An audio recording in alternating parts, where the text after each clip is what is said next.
Hey, hi, hello. It's the LaSala show. I have officially come out of my darkness retreat. And we're back. It's draft day, baby. Aaron Rodgers is a New York Jet. Aaron Rodgers is gone. It is Jordan Love time.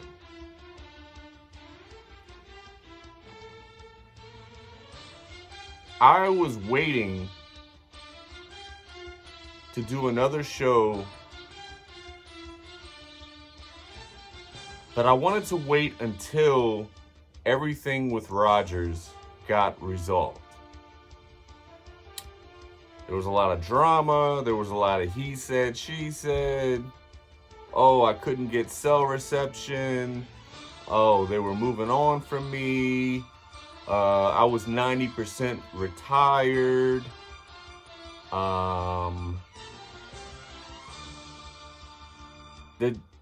The deal, the trade was prolonged because of those exact words. 90% retired? And when you came out of the darkness, you heard that they were shopping you around? So that made you come back? Interesting. Now look, I love Aaron Rodgers. But I love him more as a person than I do as a player at this point. I wish him all the best in New York. I hope he plays 65% of the snaps, because that would turn the second round pick that we get into a first round pick next year. Perfect. The Packers won the trade with the Jets because the Jets went all in and they had no backup plan. So this deal had to get done, and it got done, and the Packers fleeced the Jets. Because guess what? I will bet my life the Jets aren't winning the Super Bowl. It's not happening. The AFC is too good. Let alone the conference, the division that Rodgers is going to, the Bills, the Dolphins, the Patriots.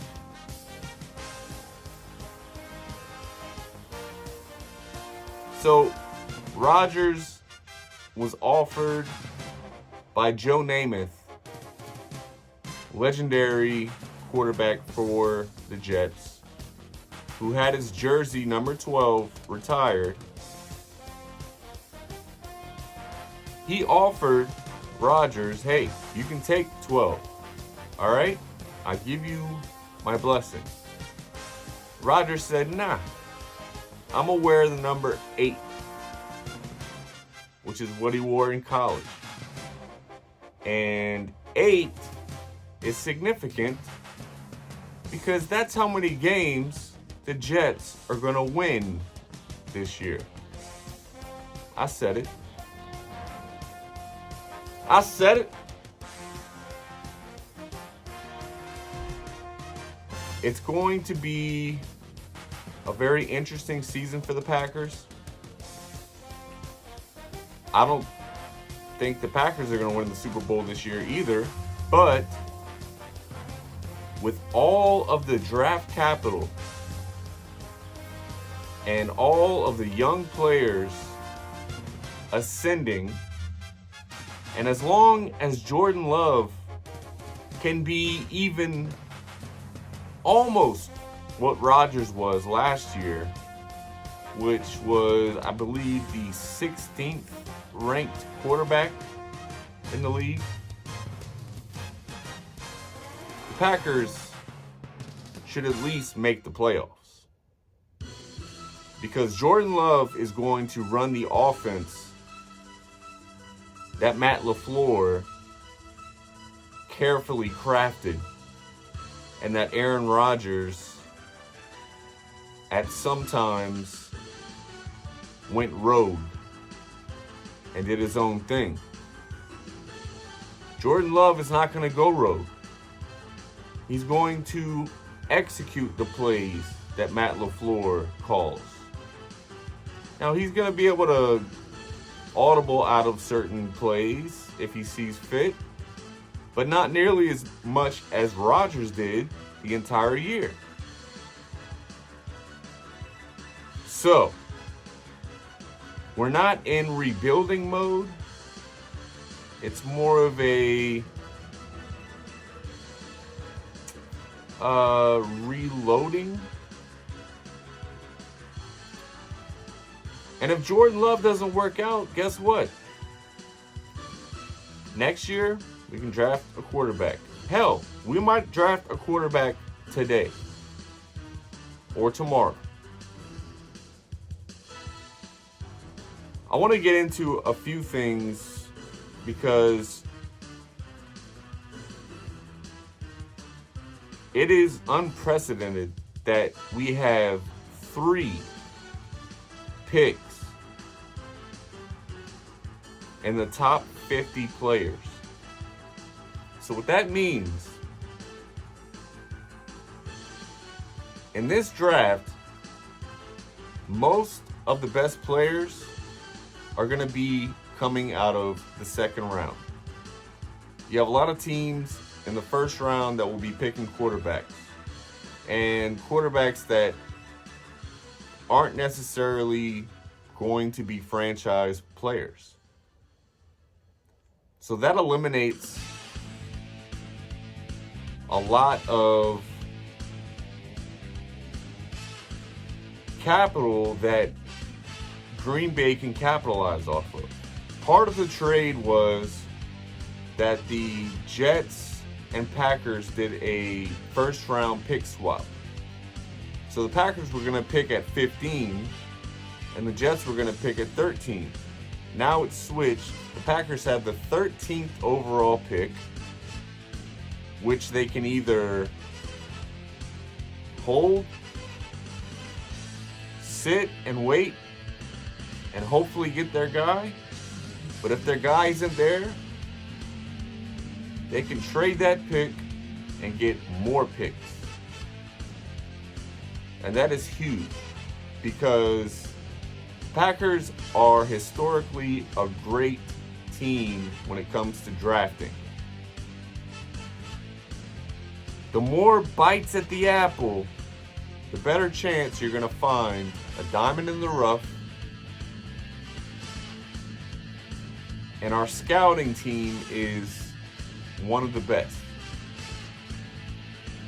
Devontae Adams, Jordy Nelson, Randall Cobb, all these great Packers. Most of them in the second or third round. So I'm very excited for tonight's draft. I have a few draft dream scenarios. Now, everybody's saying we need a tight end. Yes, we do.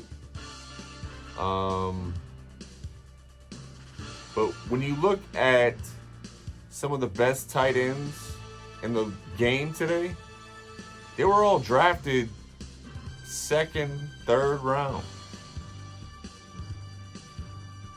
So we can wait on that. Is this going to be the year that the Packers actually draft a receiver in the first round? Jackson Smith Njigba? We'll just call him JSN. he is by far the best receiver, by all accounts, in this draft. Jordan Love is working with Christian Watson and Romeo Doubs in the offseason, which is something that Rodgers never did. He never took the time to get to know these young guys, to clue them in on his little subtle hand checks at the line of scrimmage. Jordan Love's doing that. He's building a rapport with them. But they do need to draft a receiver. If JSN is there at 13, you got to take him. However, knowing the Packers, they're probably going to draft like an offensive lineman, and it's going to be a really smart pick, but it's going to be super unsexy, right? But hey, they know what they're doing.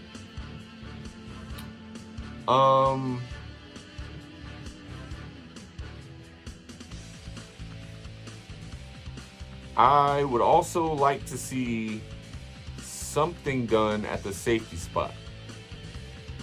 So Adrian Amos, great player. I don't think he'll be back with the Packers. He's still a free agent. We'll see how that pans out. But Brian Branch, safety from Alabama. Wouldn't be mad with that. Then we start to get into the later second round picks. Will McDonald, defensive end from Iowa State, is a monster. If we got him, not mad. Then we start thinking about tight ends in the second to third round. Sam Laporta from Iowa. Legit. And then if we don't get Brian Branch, safety Quan Martin from Illinois. You're on my radar, bro. So I just can't wait. You know, this is like the closest thing to actually watching the Packers play is watching them draft. And everyone can get hyped up about a draft pick, but we won't ultimately know how good, how important they'll be. Most rookies are bad. And it's very rare that you find someone like a Justin Jefferson who comes in and day one starter, immediately contributing. We kind of found that last year with Christian Watson. Now he got hurt. He had that infamous drop game one against the Vikings where it was going to be like a 73-yard touchdown, and he just took his eyes off the ball. Otherwise, that would have been a great start to his career. Now he came on at the end, and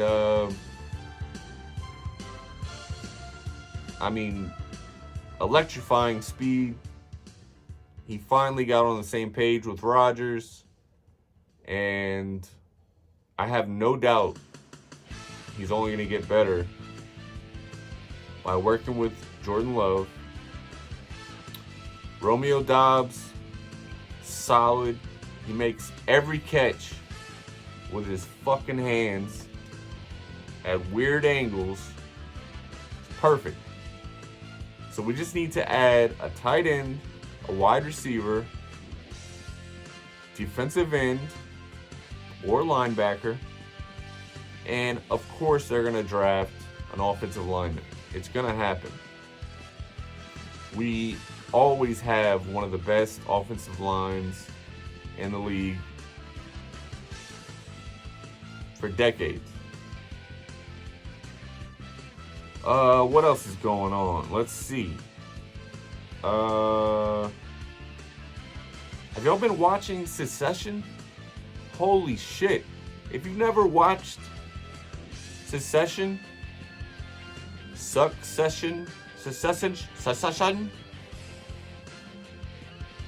it's the last season. Go catch up.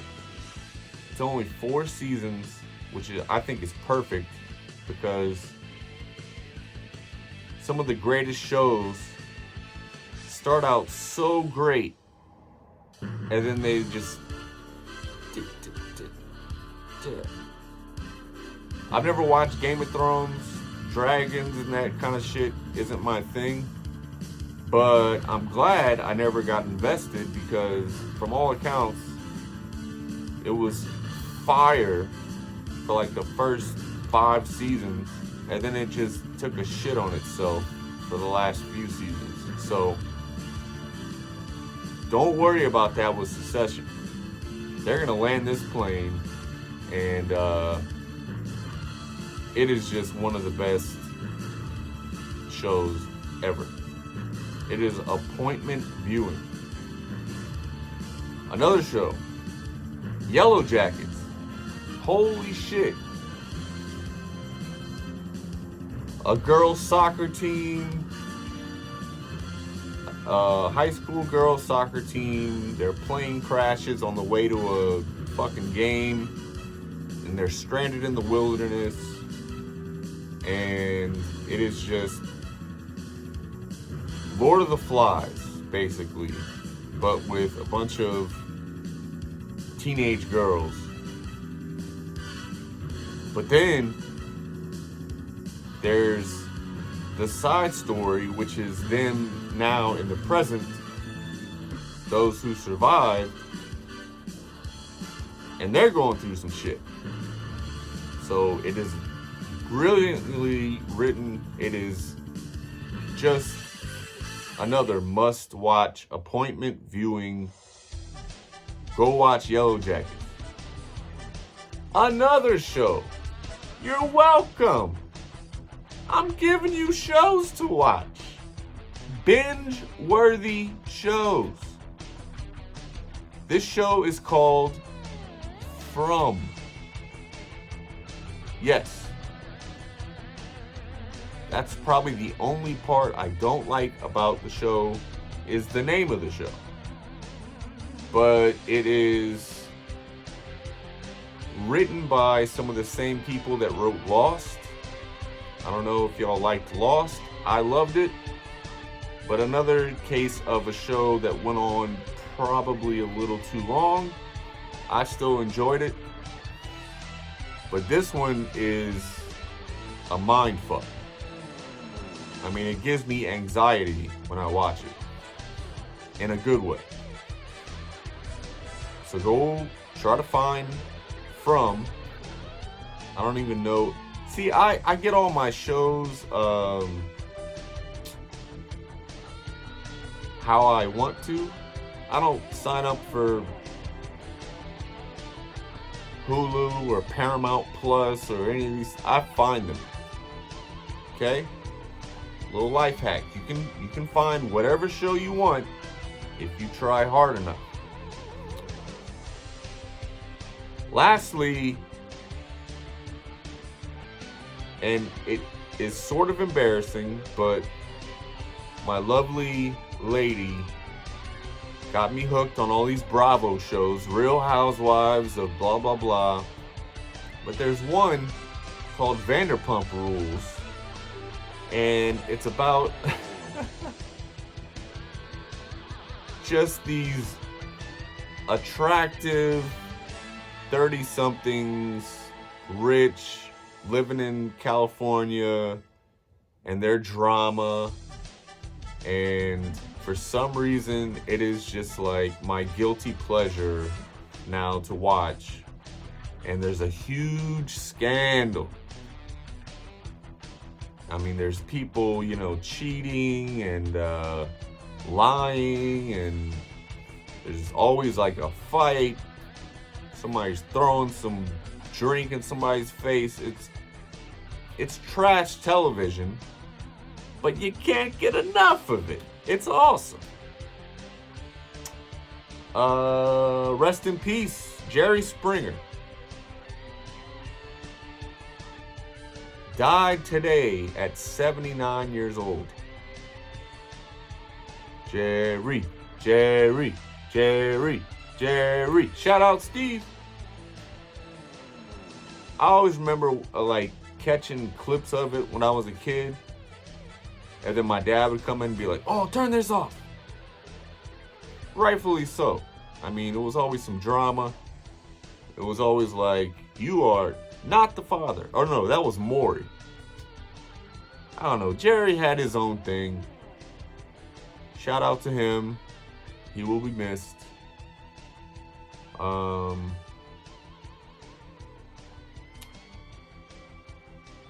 can't wait for this draft. It's time. It is almost time. And no matter who they pick, I will immediately fall in love with them until they suck.